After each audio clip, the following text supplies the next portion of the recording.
Assalamualaikum warahmatullahi wabarakatuh. Sahabat Caka TV, berjumpa kembali di program kesayangan kita, Suara Perempuan Muslimah. Ada hikmah yang diberikan Allah dalam setiap peristiwa. Demikian halnya dengan insiden penyerangan Menara Kembar World Trade Center di New York 11 tahun silam.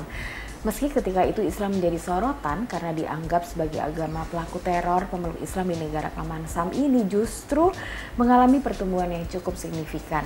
Di tengah kita telah hadir Mbak Arlina F. Saliman. Ya. Assalamualaikum Mbak Lina. Waalaikumsalam Mbak Devi. Mbak Lina ini adalah GM Project Leader Fundraising. Kita akan ngobrol banyak ya Mbak tentang fundraising yang dilakukan oleh Dompet Duafa di lintas negara. Oke. Mbak Lina, tadi kan sempat juga disinggung bahwa setiap kejadian pasti ada hikmah kebaikan yang Allah berikan. Betul. Nah Mbak, bagaimana sih menurut Mbak Lina aktivitas dakwah khususnya di luar Indonesia? Ya, jadi kan setiap negara tuh berbeda-beda Mbak Devi. Seperti yang kita ketahui di Dompet Duafa ini kan selain di Indonesia, kita punya beberapa cabang di berbagai negara.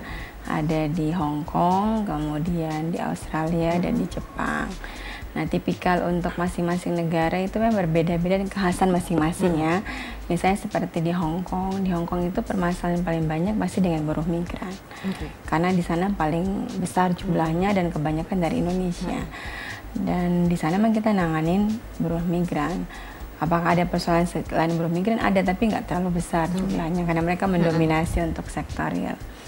Kemudian yang ada di Jepang karena lebih terdidik dan banyak, kalau saya sebutnya sih itu ya, sama seperti Hong Kong, cuma pekerja lebih terdidik karena kan mereka rata-rata S1 ya, minimal D3 kan, meskipun mereka bekerja di pabrik-pabrik, secara penghasilan juga mereka oke. Jadi permasalahannya paling terkait dengan ketenaga kerjaan, tapi nggak terlalu seperti di Hong Kong karena kan memang pendidikannya rendah. Dan kemudian mungkin terkait pemahaman keislaman, dakwah, itu yang paling banyak terjadi di Jepang. Kemudian kultur Jepang karena nggak seperti Hong Kong yang dekat, jadi mudah dalam membina, ini penyebarannya lebih luas. Dan kita masuk di Jepang dari waktu gempa, bencana gempa tsunami, kita ngasih bantuan melalui kerjasama dengan pemerintah Jepang, kemudian dilanjutkan dengan program sampai sekarang. Jadi nggak murni gerakan zakat, memang ada khusus gerakan kemanusiaan untuk masyarakat Jepang. Kalau yang di Australia itu memang banyakkan dakwah ya, karena Australia kan lebih terdidik juga dan juga lebih makmur. Orang di sana kaya-kaya dan banyak yang tinggal lama-lama Mbak Devi, jadi secara masalah lebih makmur. Meskipun di Brisbane ada banyak mahasiswa, tapi secara keseluruhan lebih makmur. Permasalahan yang ada di Australia apa? Kalau di Australia itu terkait mu'alaf, dakwah. Jadi kita kirim dai di berbagai negara bagian, kemudian pembinaan mu'alaf. Kalau untuk segmen ke bawahnya ekonomi, itu kita masuk untuk bantu nelayan yang tertangkap di Australia. Tapi biasanya nelayan senang kalau ditangkap di Australia. Karena makmur, karena makmur gitu. Dilayani meskipun penjara tapi bagus, dikasih makan. Alhamdulillah ya Mbak. Jadi bisa kita ngasih untuk santunan setelah pasca dia keluar. Itu untuk yang di Australia. Kita akan ada di 2 negara di 2013 itu Korea Selatan dan Amerika. Kalau Korea Selatan mirip dengan Jepang, lebih terdidik, kita masuk juga dengan pemberdayaan untuk buruh migran karena ada beberapa yang low level juga. Kemudian sama dakwah dan mu'alaf.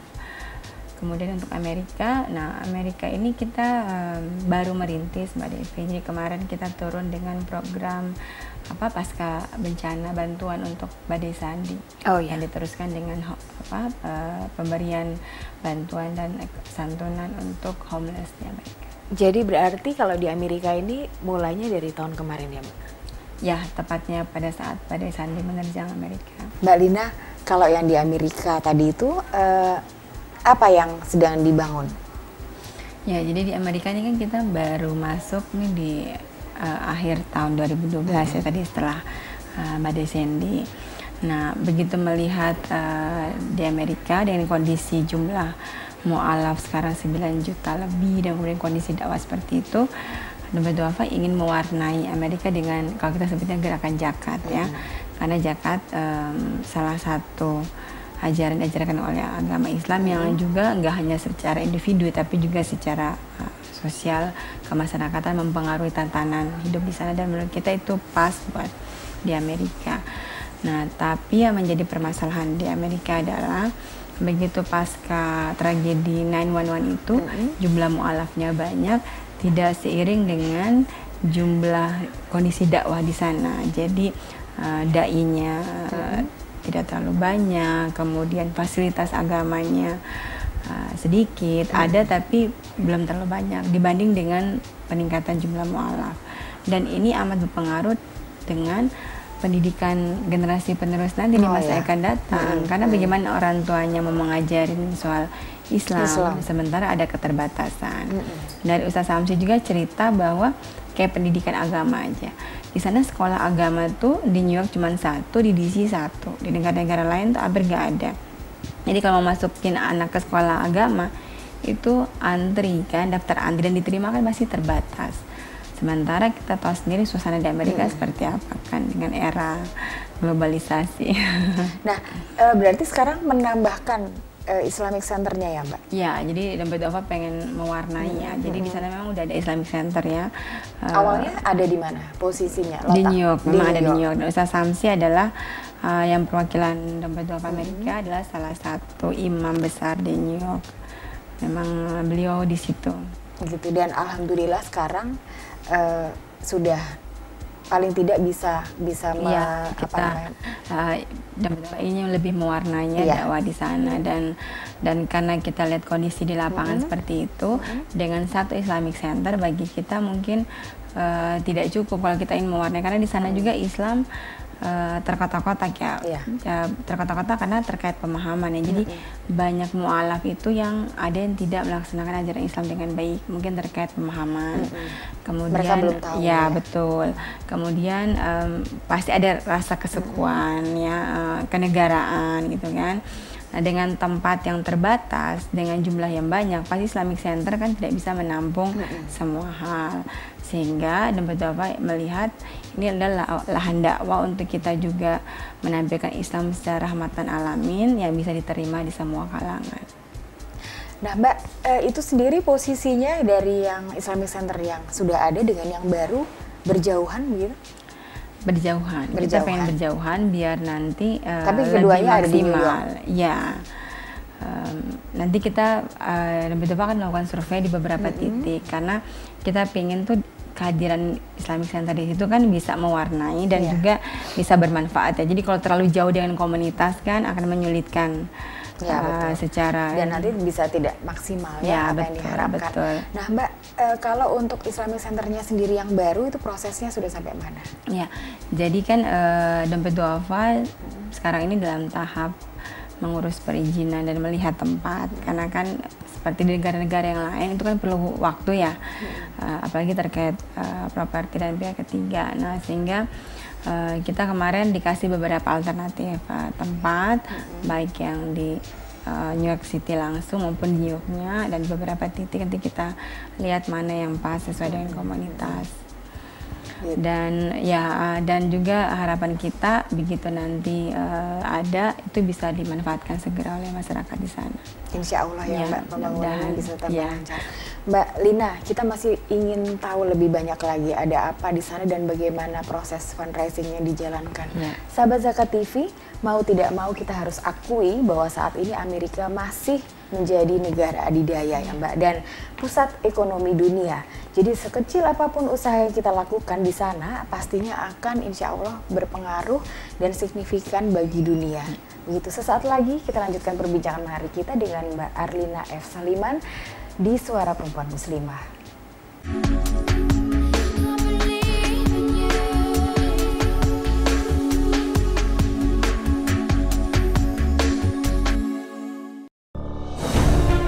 Ketika keindahan dunia merebak keselarasan, berbagi kemesraan. Ketika sejuta tangan merangkai kebahagiaan dalam kehidupan yang harmoni. Ketika zakat Anda wujudkan indahnya dunia.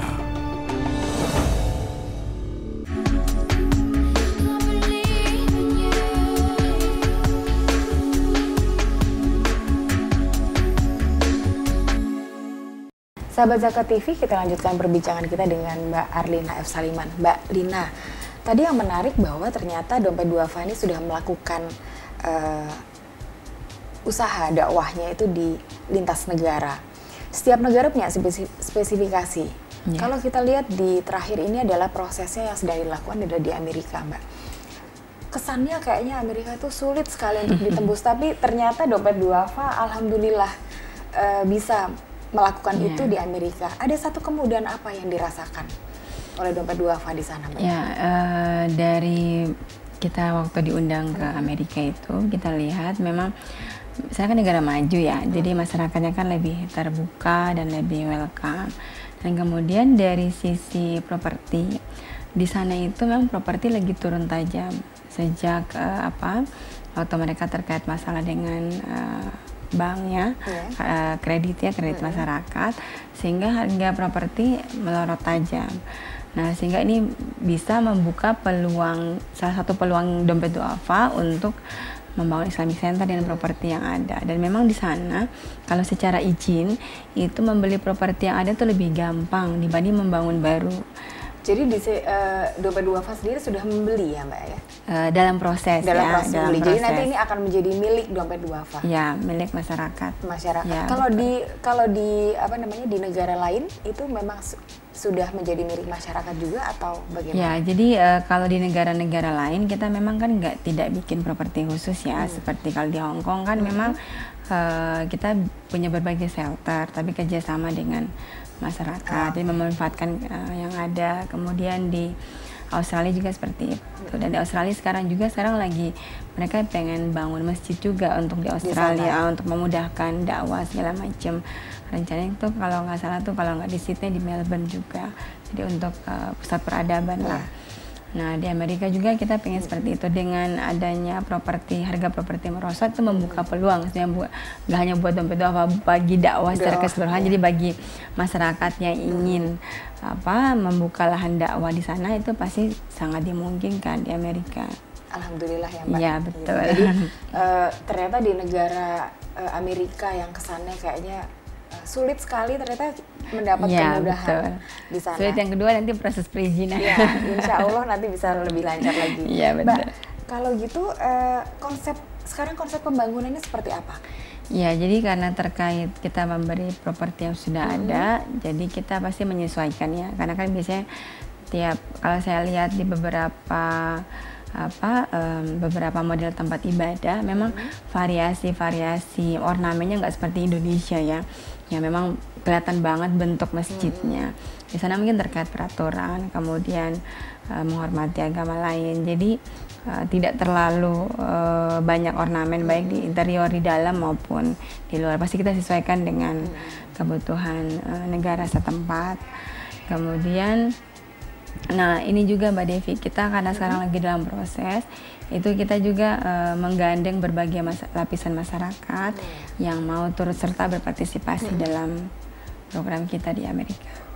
Gitu. Nah, apa yang sudah dilakukan sementara proses Islamic Center ini dalam tahap pembangunan? Ya, sekarang ini kita lagi tahap fundraising ya.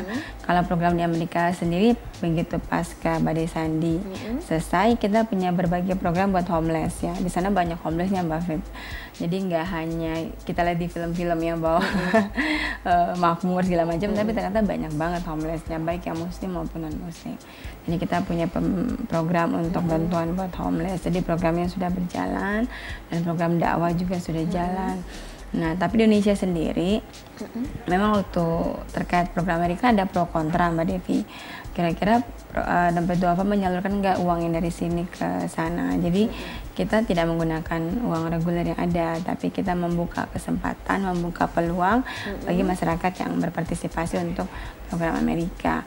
Nanti seperti negara-negara yang lain, nanti akan fundraising juga di masing-masing negara yang kemudian akan disalurkan untuk negara itu sendiri. Jadi tidak mengganggu atau jadi jangan khawatir tidak mengganggu pos yang sudah ada, tapi ini adalah dilakukan kegiatan fundraising yang baik. Nah, untuk ikhtiar fundraisingnya seperti apa, Mbak? Macam-macam ya, karena kan kita sebenarnya dalam dunia fundraising itu ada dua sebenarnya yang paling utama, individual sama korporasi. Nah, itu semuanya kita sinergikan.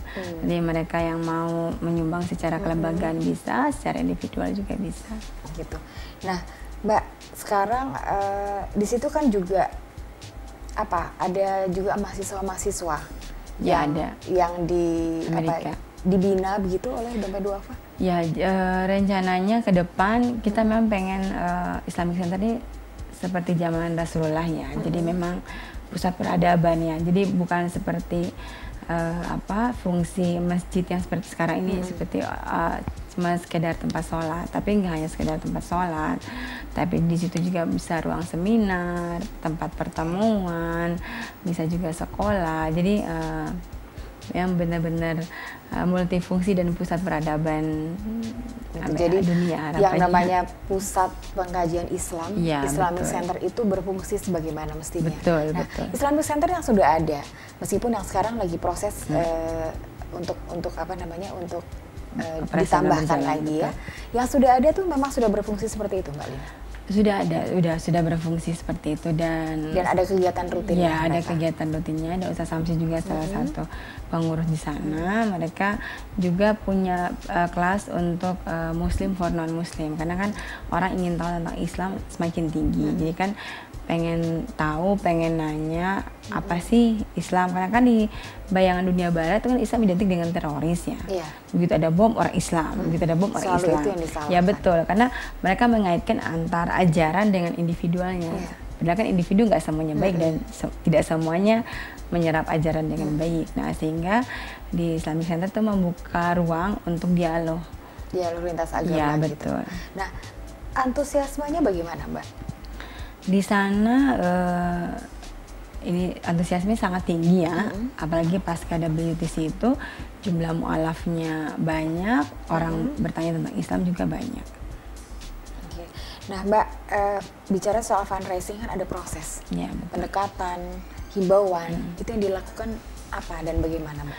Ya, kita berbagai macam caranya. Jadi kita satu pasti kita komunikasi ya. Kalau untuk individu pasti kan massal ya. Jadi kita komunikasi, kita menggandeng beberapa media. Nah, satunya lewat Jakarta TV ini biar orang semakin banyak tahu kan. Itu yang pertama, komunikasi. Kemudian kedua pasti sinergi dengan berbagai perusahaan. Jadi mempermudah untuk saluran orang buat menyumbang ke kita. Dan yang ketiga layanan. Itu orang sudah sumbang, lapornya seperti apa, dan seperti apa progresnya. Dan itu yang selalu diusahakan dan di mana Mbak Lina mengkontrol itu, teman-teman itu supaya melakukannya dengan baik. Betul. Mbak Lina, kita akan lanjutkan Mbak. saat lagi. Sahabat Zakat TV, di Amerika, Dompet Duafa ingin menyebarkan wajah Islam yang rahmatan lil alamin, wajah Islam yang humanis, begitu ya Mbak Lina. Dan insya Allah semuanya itu akan tercapai sebagaimana seharusnya dan sebagaimana yang kita harapkan. Satu lagi bersama kami di Suara Perempuan Muslimah.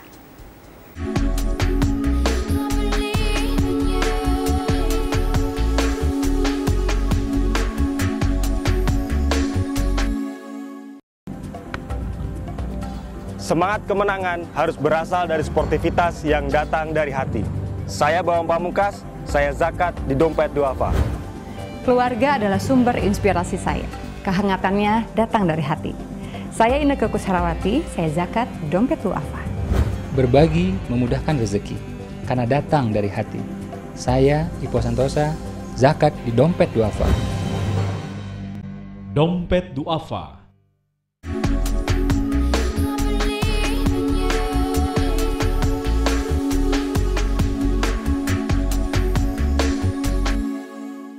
Sahabat Zakat TV, menarik sekali perbincangan kita dengan Mbak Arlina F. Saliman, dan kita akan lanjutkan lagi ya Mbak Salina.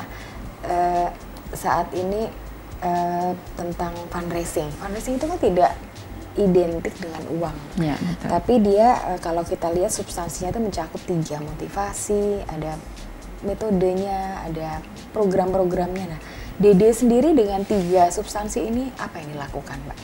Untuk di Amerika atau di Indonesia? Di Amerika. Di Amerika. Kalau di Amerika kan mungkin fundraisingnya agak berbeda ya. Meskipun ilmunya sama, penerapannya berbeda. Kalau di sana itu kan orang udah terbiasa dengan teknologi ya. Kalau di Indonesia orang masih senang meskipun 80% via bank, tapi orang masih senang untuk datang langsung. kemudian berinteraksi langsung. Kalau di sana kan lebih online sekali, jadi banyak tuh lebih melalui interaksi online, sehingga Ustaz Samsi itu membuka ruang untuk secara online, baik itu tanya jawab, konsultasi segala macam via online, karena kan mereka sangat memperhitungkan sekali waktu ya. Itu yang pertama. Kemudian yang kedua, karena kita nih di Amerika juga baru merintis, kita buat ada beberapa event di sana juga. Apa saja tuh Mbak? Ya, jadi eventnya itu ada event motivator, kemudian ada juga event tausiah ya. Jadi satunya itu memberi warna terkait dakwah, kemudian ada fundraisingnya juga, dan kemudian melakukan sosialisasi terkait dompet duafa. Jadi di tahun ini kita ada dengan Mas Ipo Santosa, kemudian ada juga dengan Pak Jamil Ajaini. Kemudian rencananya kita ada fundraising melalui nonton film bareng melalui Mas Fuadi yang penulis buku Lima Menara ya. Nah seperti itu. Jadi memang disesuaikan dengan negara masing-masing. Nah kita baru rintisan awal seperti itu, dan kemudian banyak juga kita melalui sosial media ya, Twitter, Facebook. Nah interaksinya melalui itu. Dan itu usaha itu juga dipelajari terus ya Mbak, bagaimana antusiasmenya, apakah ini efektif atau tidak ya, gitu ya? Pasti akan berkembang terus. Jadi sebagai contoh, kalau misalnya ini kan karena kita masih baru menapak lah di Amerika, jadi kita masih melihat model yang pas buat di sana. Sebagai contoh, kalau di sana tuh ada program fundraising yang misalnya saya lari 1 kilo, kemudian saya ngetok rumah orang, Anda bisa nyumbang.